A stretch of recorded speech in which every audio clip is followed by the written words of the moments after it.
வெற்றிவேல் முருகனுக்கு அரோகரா. ஓம் சாய்ராம் ஜோதிட நிலையம். நான் ஜோதிடர் சாஸ்திரி. நமது தளத்தில் முதல் பதிவாக சிவபெருமானுக்கான அன்னாபிஷேக பதிவை பதிவிடுவதில் மிகவும் மகிழ்ச்சி கொள்கின்றேன். சிவாய நமக. அன்னாபிஷேகம் என்பது சிவபெருமானுக்கு செய்யக்கூடிய 1000 அபிஷேகங்களில் மிகவும் தனித்துவமான ஒன்றாகும்.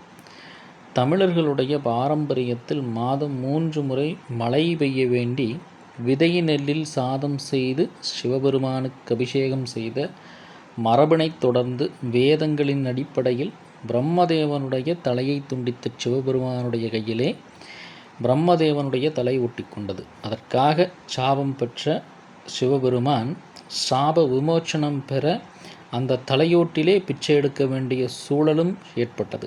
ஆகவே சிவபெருமான் பிச்சை எடுக்கச் செல்லும்போது அன்னபூரணி தாயார் அவர்கள் பிச்சையிட்ட அன்னத்தாலே அந்த திருவோடானது நிறைந்து சிவபெருமான் சாபத்திலிருந்து விமோச்சனம் பெற்றார். அந்த நாளையே ஒவ்வொரு வருடமும் ஐப்பசி மாதம் பௌர்ணமி நாளன்று அன்னாபிஷேகமாக சிவபெருமானுக்கு செய்யப்படுகிறது.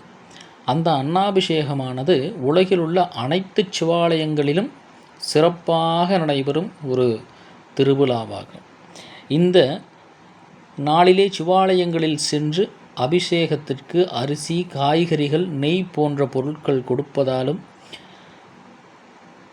அங்கு பணிவிடை செய்வதாலும் தான் பெற்ற முப்பிறவி மற்றும் முன்னோர்கள் சாபம் நீங்கும் என்பது ஐதீகம்.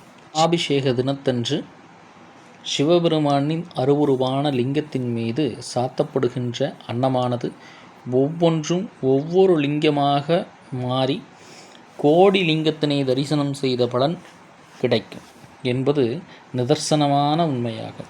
சிவபெருமானுக்கு உகந்த நாளில் தனிச்சிறப்பு பெற்ற இந்த அன்னாபிஷேக நாளில் சிவனுக்கு சாத்தப்பட்ட அன்னத்தினை பிரசாதமாக நாம் உண்ணும்போது உடலில் உள்ள நோய்கள் நீங்கி ஆரோக்கியமான பெருவாழ்வு வாழ்வதற்கும் நம்முடைய பழைய வினைகளில் நீங்கி சாப விமோச்சனம் பெறுவதற்கும் நன்மக்கட்பேறு குழந்தை பாக்கியமும் பெறுவதற்கும் சிவபெருமான் அரிசிப்பெருக்கை வடிவில் நமது உடலில் கலந்து சிவபெருமானுடைய திருவருள் பெறலாம்.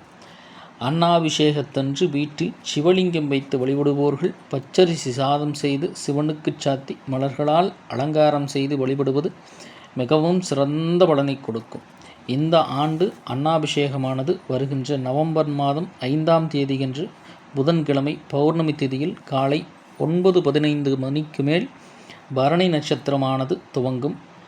அந்த நேரம் முதல் அன்னாபிஷேகம் செய்யவும் சிவ வழிபாடு செய்யவும் உகந்த நேரமாகும். சிவாய நமக.